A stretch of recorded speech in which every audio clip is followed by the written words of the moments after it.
Day 137 of the war in Gaza, and Israeli officials say the end is in sight, with another estimated 6 to 8 weeks needed to destroy remaining Hamas assets. The Israeli estimate comes as Hamas admits devastating losses in the war. And ILTV's Steve Leibovich has more. Intense fighting will continue in Gaza for another 6 to 8 weeks, including in Rafah city, before scaling back the war effort. That's the estimate of senior Israeli officials, who say it will take that long to significantly damage Hamas's remaining capabilities, paving the way for a shift to a lower intensity phase of targeted airstrikes and special forces operations. The Israeli estimate came as Hamas admitted devastating losses in the war for the first time.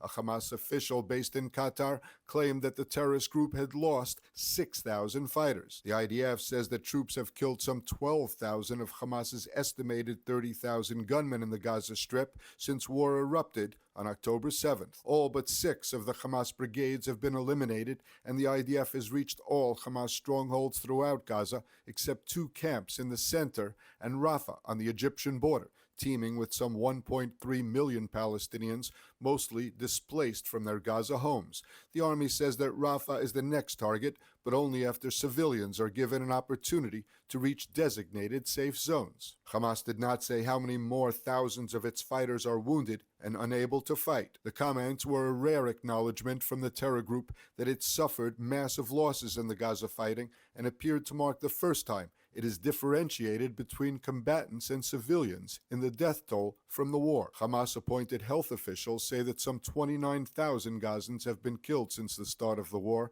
It does not indicate how many were Hamas combatants. It also does not say how many were forced into harm's way or used as human shields by Hamas. Meanwhile, Israeli officials are denying a report by the Saudi news site Elaf that Hamas leader in Gaza, Yahya Sinwar, has fled to Egypt via tunnels from Gaza. The denial followed a report which said that terrorist leadership, including Sinwar and his brother Mohammed, recently escaped Rafah by a tunnel to the Sinai.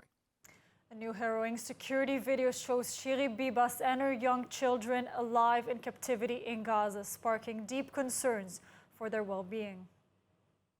The IDF unveiled a security video showing Shiri Bibas and her children, Ariel, 4, and Kfir, 1-year-old, alive in captivity in Gaza. The footage, dated October 7, shows Shiri and her children being forcibly taken by terrorists to an outpost in Khan Younis, as they were initially held by a group known as Kataib Mujahideen. The distressing video shows Shiri visibly upset, being coerced by armed terrorists. Kfir is concealed in a sling under a piece of cloth, while Ariel follows closely behind. The terrorists then loaded Shiri and her children into a vehicle and transported them to another location within Khan Younis. מהמידע שעומד לרשותנו, אנחנו חוששים ודואגים מאוד למצבם ושלומם של שירי והילדים, ועושים כל מאמץ להשיג עוד מידע על גורלם, ולא ננוח ולא נשקוט עד שנחזיר אותם הביתה. Following the IDF briefing, the Bibas family issued a poignant statement condemning the kidnapping as a crime against humanity and imploring decision-makers to prioritize their safe return in any negotiations. Prime Minister Benjamin Netanyahu condemned the kidnappers as cruel baby kidnappers and vowed to bring them to justice. Foreign Minister Israel Katz echoed his sentiment, promising that those responsible would face severe consequences. The Muslim month of Ramadan will begin on about 10th of March, and Israel is carefully considering arrangements for access to worshippers to Al-Aqsa Mosque on the Temple Mount in Jerusalem amid security concerns. ILTV's Steve Leibovich reports. Prime Minister Benjamin Netanyahu said that he had made a balanced decision to allow freedom of worship at Jerusalem's Al-Aqsa Mosque during Ramadan, but that access would be limited according to security needs. The Prime Minister's office gave no further details. The National Security Minister said that he favored severe restrictions if deemed necessary by police. אם יש סוגיה ביטחונית, בוודאי שמשטרת ישראל רשאית להטיל מגבלות. התקבצות של עשרות אלפי שונאים בחגיגת ניצחון בהר הבית זו סכנה לביטחון המדינה. Israel often sets limits on which worshippers can reach the prayer site, for example, based on age, in order to avoid violence from erupting at the site. which has often occurred in the past. A preliminary decision to limit Arab Israelis and residents of East Jerusalem resulted in sharp criticism from opposition lawmakers and the Muslim community in Israel. Limitations will most likely be on men under the age of 40 due to the heightened risk of the group, and a decision on the women and children has yet to be made. We certainly very much hope that Ramadan will be peaceful, and we urge on all parties, of course, not to take advantage of what should be a religious festival, a time for families to be together, and use that to inflame religious tensions, as unfortunately we have seen in the past. Israeli Minister Benny Gantz said potential restrictions have yet to be agreed upon. The security authorities will formulate the recommendations based according to the assessment of the situation and will bring them to the political level closer to the start of the holiday, said Gantz. Final implementation may need to go through legal obstacles, such as any Supreme Court petitions that may arise. Israel's Attorney General Gali Becharav Meara reportedly raised concerns about limitations due to freedom of religion and freedom of expression.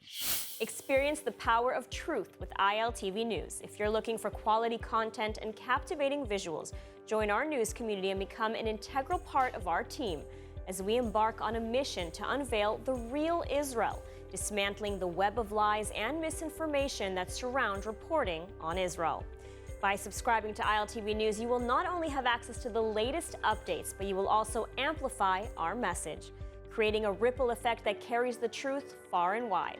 Subscribe today and help reshape the narrative. Available on the web, Android, and Apple. And joining us now with the latest security updates is member of Knesset for the Likud, Hanoch Mirvitsky. Hanoch, we quote an Israeli official today estimating that it will take about another 6 to 8 weeks to fully defeat organized Hamas opposition in Gaza. Does that sound about right to you? We're going to be in the Gaza territory much more than 6 to 8 weeks. We're going to be months and years to come. In order to completely eliminate Hamas, both above ground and underground, it's going to take years. I agree that dealing with what's above ground will take a few more months. But the main force is still underground, and we're going to have to deal with that too. Yes, they were talking about 6 to 8 weeks, maybe of intense fighting. Hanoch, Hamas leader Sinwar, this morning, the whole news was full with this, is reportedly out of touch, and a Saudi news site even reports that he has fled to Sinai in Egypt. Do we believe that Sinwar is still commanding his remaining terrorist forces? Yesterday, it was reported that Hamas in Qatar is looking for another leader. Do we know? We didn't get any indication that Sinwar left the Gaza territories. I don't think that is the case, but unfortunately, I have nothing definite to tell you. We have no indications that he left, but other than that, my knowledge is, as much as yours. Yes, now Shiri Bibas and her children, the video that was released yesterday, heart-wrenching, touched our hearts. Do we know anything else? Do we know how they found the video just yesterday in Gaza, in Khan Yunis? Well, all the hostages issue is being dealt by very few, under very harsh discretion, as it should be. And I think it's better to leave it that way. When the IDF has announcements to make, it will make. But talking about how we got footage or where or their current whereabouts is not helpful, unfortunately. And the best thing is to talk as little as we can about the operational things. We can talk about the importance. We can talk about the obligation of bringing them home, which is, of course, very strong. But, the inner details are best left untalked about. Yes, of course, that's a top priority. Hamas has been demanding an impossible price for another hostage deal. Mediation efforts are continuing. Do you hold out hope for a deal before the start of Ramadan next month? Because, they're starting to talk about Al-Aqsa and the prayers and where it will happen and when it will happen. But a hostage deal before or after, what's going on there? Well, I hope we can have a hostage deal today. But if to speak realistically, I think It's not about Ramadan. It's more about imposing military pressure and making the leaders of Hamas understand, those who are holding the hostages close to them, that the hostages are their ticket to continue living, simply as that. And they will have to bring them out in order for them to get a safe passage outside Gaza or something like that. This is the way to get the hostages. These are terrorists, cynic terrorists. They understand only force, only fire, only death, and we have to talk to them in the language they understand. It's unfortunate, but that's just the way it is. Yes, we saw, of course, Netanyahu calling Hamas demands delusional, which they definitely are. I mean, more about Ramadan, Hanoch. Many Israeli Arabs will want to visit the site during the Muslim holy month. There have been no security threats since October 7 there. Why place restrictions on their freedom of worship? Well, I think the Prime Minister made very balanced decisions, taking under considerations all the security issues, all the data he had in front of him.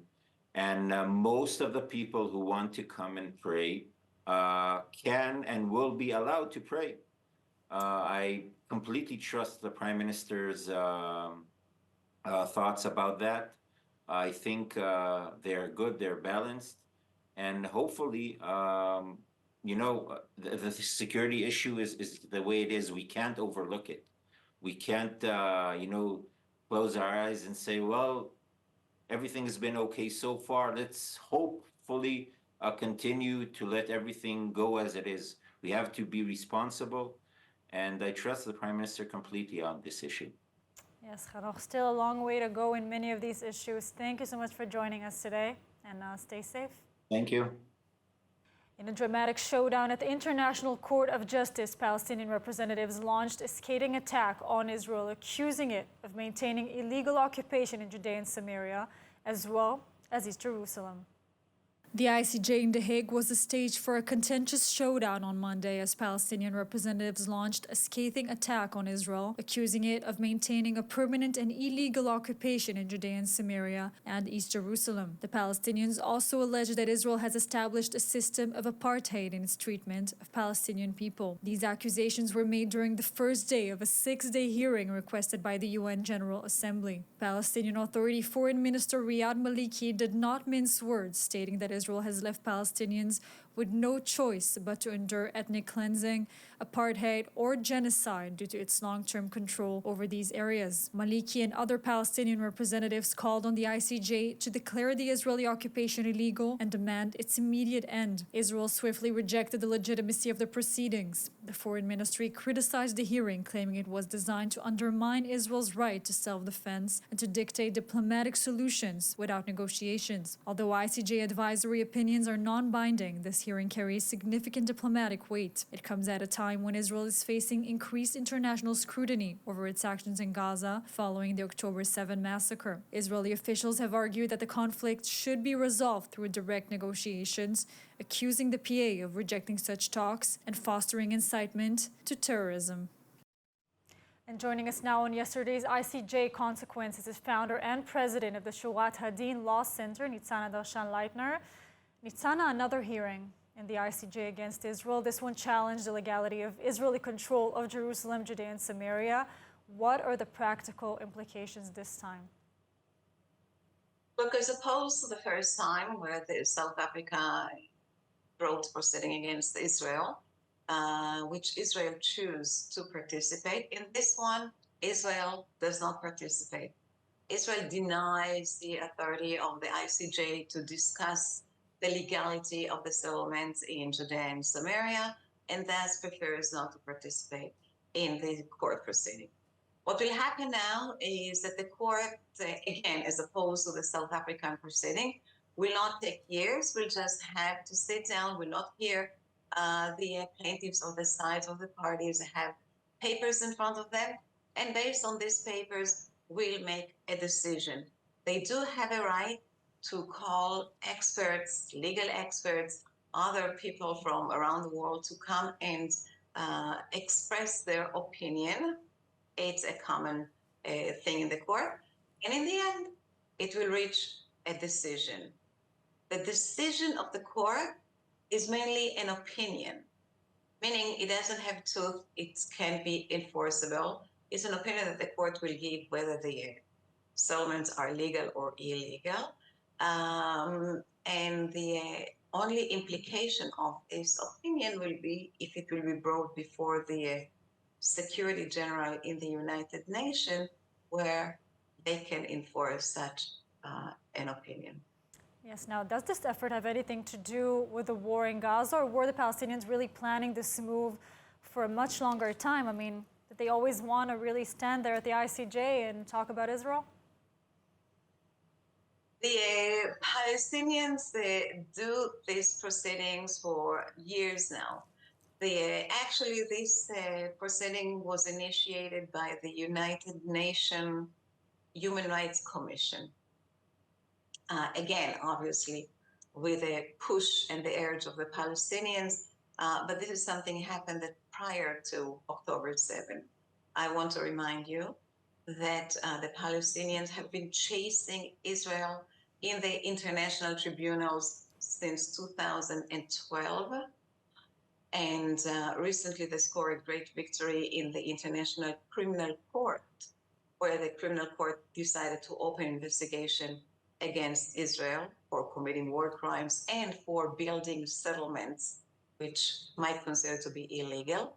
The problem was that the new prosecutor in the court did not run and continue this investigation that was imposed on him by the previous prosecutor. He preferred, his name is Karim Khan, he preferred to go and deal with Russia, with the war in Ukraine, rather than just jump into the Israeli conflict. This made the Palestinians very angry, very frustrated, and they approached the Human Rights Commission in the UN to start their own investigation and against Israel for the settlement, for the apartheid, for any argument you can just imagine. And the Human Rights Commission, which is constantly anti-Israel, started such an investigation. And not only that, they approached the ICJ to come and see maybe they can join the entire fight and bash Israel in another court. Nitzana, I want to ask you what the legal status is of those areas from Israel's point of view. Let's start with Jerusalem, then move on to Judea and Samaria. According to the Israeli law, Jerusalem, East Jerusalem, and Jerusalem entirely are under Israel's sovereignty. It's not occupied territories, it's Israeli land. East Jerusalem was under sovereignty of the law in Israel since 1982. There is no question.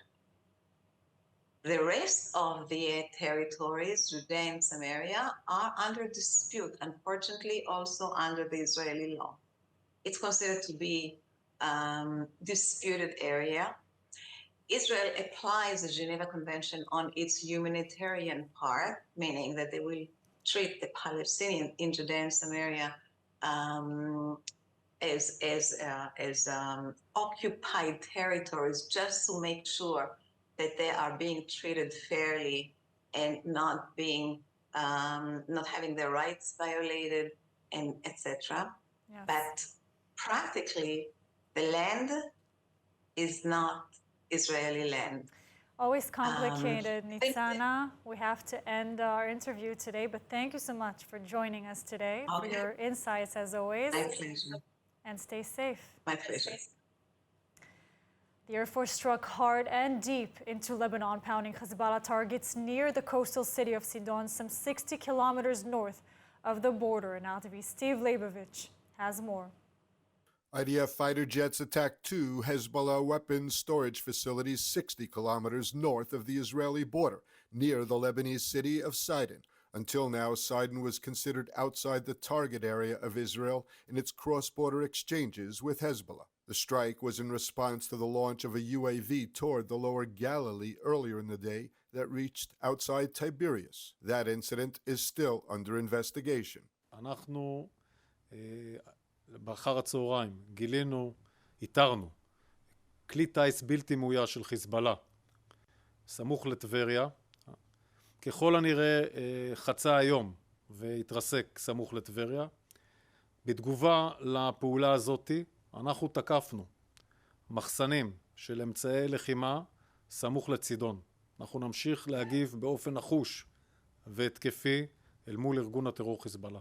The IDF also said it conducted strikes on Hezbollah infrastructure in the Meis al-Jabal, al-Adisa, and Daria areas in Lebanon. Meanwhile, a related report in the French media, an investigative report in the newspaper Libération, claimed that Hezbollah has hundreds of kilometers of underground terror tunnels more complex than those in Gaza. Israeli leaders have been threatening war in Lebanon if Hezbollah continues its cross-border attacks and insists that terrorists must pull back beyond the Litani River, as called for in UN Resolution 1701. Brazilian President Luiz Inácio Lula da Silva has recalled his ambassador to Israel for consultations after his controversial remarks about Israel. Meanwhile, Israeli Foreign Minister Israel Katz has declared Lula persona non grata until he apologizes and retracts his words. ILTV's William Sharon has more.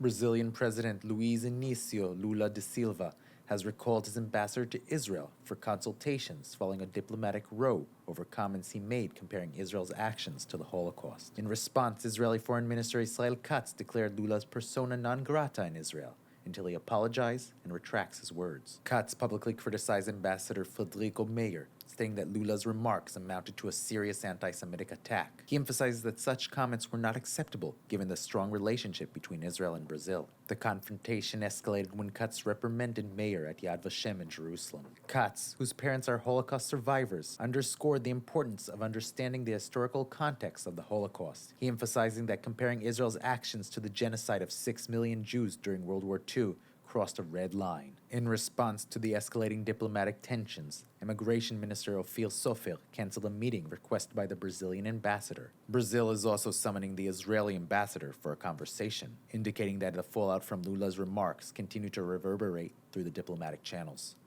And now let's take a look at the weather forecast. Cloudy skies are expected around most of the country tonight, with lows of around 12 degrees Celsius or 53 degrees Fahrenheit. And tomorrow we will see more cloudy skies, seeing highs of about 18 degrees Celsius or 65 degrees Fahrenheit. And that's all for today's news. For more updates from Israel on all your devices, check out our ILTV channel, subscribe to our ILTV newsletter, and do not forget to check out our new and improved website, ILTV.tv, with all of the latest news from the heart of the State of Israel. And that's it. I'm excited but also sad to let you know that I'm moving on to my next challenge on Israeli television. I'd like to thank you all from the bottom of my heart for believing in me, for trusting me, for watching us every day, for the beautiful messages I'm receiving from so many of you around the globe. I'm leaving this place being very proud of what ILTV is doing every day, a dedicated team of champions working extremely hard to bring the news from Israel about Israel every evening. So please stay in touch, keep following, stay safe, and rock and roll. I'm Amit Harari, sending you a big, big hug. Yeah, before you leave us, this for you. 10 years from now, you're going to be a big star. I hope you'll remember us. And what your response was, why 10 years? Why 10 years? Thank you so much, Steve. Thank The you best for guy at ILTV.